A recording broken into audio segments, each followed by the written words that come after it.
Hello student, कैसे हो आप लोग। मैं आज आपको बताऊंगा एक मोस्ट इंपोर्टेंट टॉपिक के बारे में, गॉस का नियम।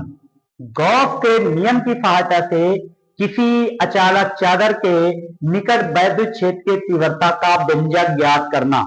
आप लोग देखेंगे, आपको मैं एक दिखा दूं, एक प्रयोग दिखा देता हूं। मान लिया जाए क्या है, ये चालक चादर है। ये क्या है, एक चालक चादर है और इसके इससे कुछ दूरी पर, सपोज दैट इतनी दूरी पर, जितना ये आप तो देख रहे हैं, ये एक बेलनाकार पार्ट है। इस पॉइंट से और इस पॉइंट से, ठीक है, इस पॉइंट से निकलने वाला वैद्युत फ्लक्स बहुत ही इंटरेस्टिंग वीडियो होने वाली। आप लोग पूरा वीडियो देखेंगे, आप बीच में स्किप बिल्कुल नहीं करेंगे। और मैं आपको बता दूं, अगर अभी तक आप मेरे चैनल को नहीं सब्सक्राइब करो, सब्सक्राइब कर ले, वीडियो को लाइक करें, जितना ज्यादा हो सके अपने दोस्तों के साथ इस वीडियो को जरूर शेयर करें। देखेंगे बोर्ड पर आज का टॉपिक है, देखिए आप लोग अच्छे से समझिए इसको। और बोर्ड एग्जाम में आए तो एकदम उखाड़ कर रख देना है। क्या करना है, एकदम उखाड़ कर रख देना है, चाहे जो हो जाए। तो देखो लिखा क्या है, गॉस के प्रमेय की सहायता से। ये बहुत ही इंपॉर्टेंट है, अगर तैयारी अच्छी होगी तो अच्छे नंबर आएंगे। गॉस के प्रमेय की सहायता से अनंत विस्तार के अचालक चादर के निकट वैद्युत क्षेत्र की तीव्रता का व्यंजक प्राप्त करना। क्लियर, आपको टॉपिक समझ में आया कि गॉस का प्रमेय का प्रयोग यूज करके और अनंत विस्तार के अचानक चादर के निकट हमें वैद्युत क्षेत्र की तीव्रता का व्यंजक ज्ञात करना है। अगर इसको आपको समझाने से पहले मैं एक फिगर बनाऊंगा, बिना फिगर के कोई भी डेरिवेशन नहीं होता है। आप लोग चुटकियों में डेरिवेशन समझे, कैसे समझेंगे, चुटकियों में। तो देखो क्या करते हैं, सबसे पहले मैं क्या बनाऊंगा बच्चों, फिगर बनाऊंगा। दिखाया गया था बेलनाकार, ये क्या है, भाग है, ठीक। यहां पर हम इतना खींच लेते हैं, क्लियर, और नीचे भी।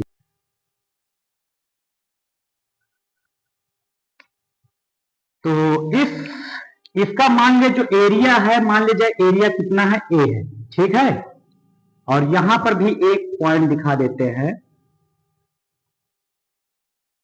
अभी इस पर समान रूप से आवेश वितरण है, प्लस।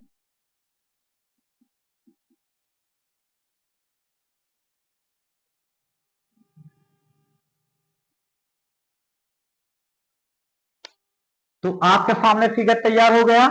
अब देखिए ये वाला जो बिंदु होगा, ये बिंदु पी है और यहाँ पर वैद्युत क्षेत्र तीव्रता क्या है लड़को, ई है। और इसका जो एरिया है वो है डी।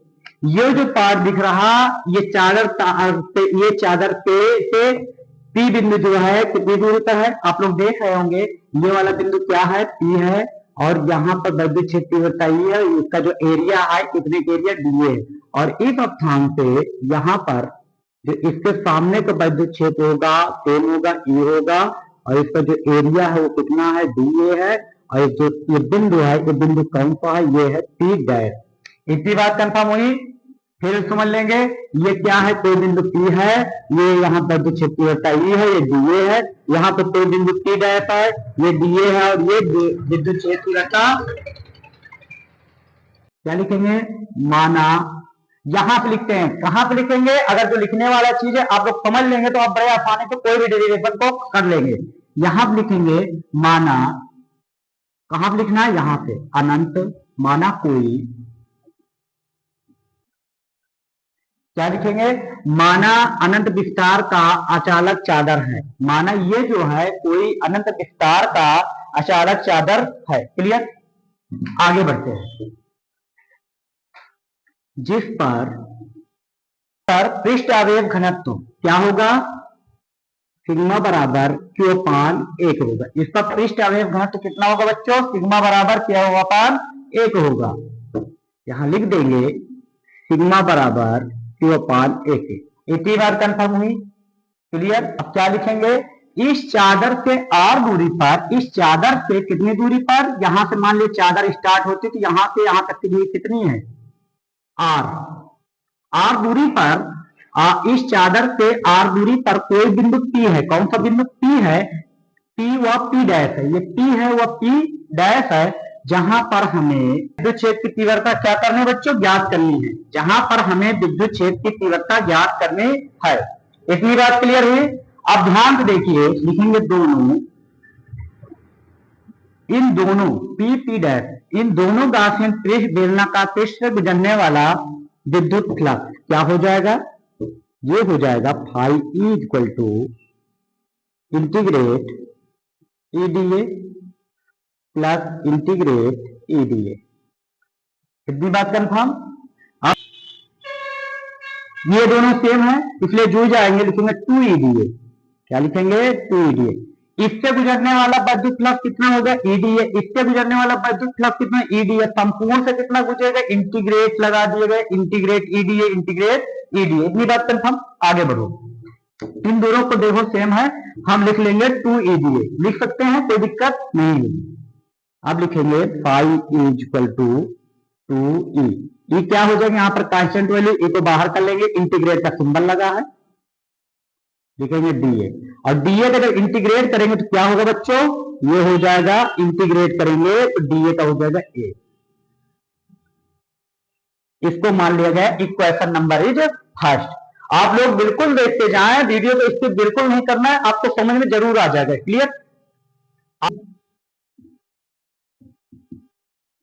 गॉस के नियम से, लेकिन गॉस क्या कहे थे, गॉस ने क्या कहा था, गॉस के नियम से गॉस ने क्या बताया कि फाई बराबर जो होता है ये किससे होगा, क्यू अपान इप्सिलॉन के। गॉस ने यही तो बताया, क्या बताया कि फाई बराबर क्यू अपान इप्सिलॉन के। अब ये कह रहा है फाई बराबर 2e से। अब बताओ किसको हम सही माने, तो इस कंडीशन दोनों को मान लेते हैं सही भाई, ये भी सही है ये भी सही है। ठीक, तो चलो देखेंगे यहां पर हम क्या लिखते हैं, फाई इज इक्वल टू, अब जहां क्यू है क्योंकि वैल्यू निकालेंगे तो ए के साथ मल्टीप्लाई में हो जाएगा, तो यहां लिख देंगे क्योंकि हाँ क्यू को रोक लिया तो यह लिखा गया। अब ए को इधर देखते हो तो क्या हो जाएगा बच्चों, सिग्मा ए। क्लियर, ए इधर जाएगा मल्टीप्लाई में हो जाएगा, Q is equal to sigma A. ठीक, तो यहां लिखेंगे सिग्मा ए अपान इप्सिलॉन, ये हो जाएगा आपका इक्वेशन नंबर सेकंड। अगर आपको कोई दिक्कत हो रही है तो बताओ, और जिस टॉपिक पर आपको वीडियो चाहिए वो टॉपिक आप कमेंट बॉक्स में जरूर लिखकर भेजें, मैं आपको उसी टॉपिक पर वीडियो जरूर अपलोड कर दूंगा। क्लियर, और जो आपका क्वेश्चन है आप क्वेश्चन बड़े आसानी से पूछ सकते हैं। चलो देखेंगे, अब ये इक्वेशन नंबर सेकंड है, इक्वेशन नंबर फर्स्ट। अब लिखेंगे समीकरण 1 व 2 से, और देखेंगे फर्स्ट समीकरण में लिखा है फाई इज इक्वल टू 2 है, यहाँ phi is equal to sigma upon epsilon के। क्लियर, अब इस कंडीशन में जो फाई ई हो जाएगा फाई ई के। क्लियर, अब एक फाई की वैल्यू है 2e है, क्या है 2e है, दूसरे फाई की वैल्यू ये लिखा है सिग्मा ए, सिग्मा ए अपान इप्सिलॉन के। एक फाई की वैल्यू लिखा है 2e दूसरे फाई की वैल्यू लिखा है सिग्मा ए अपान इप्सिलॉन।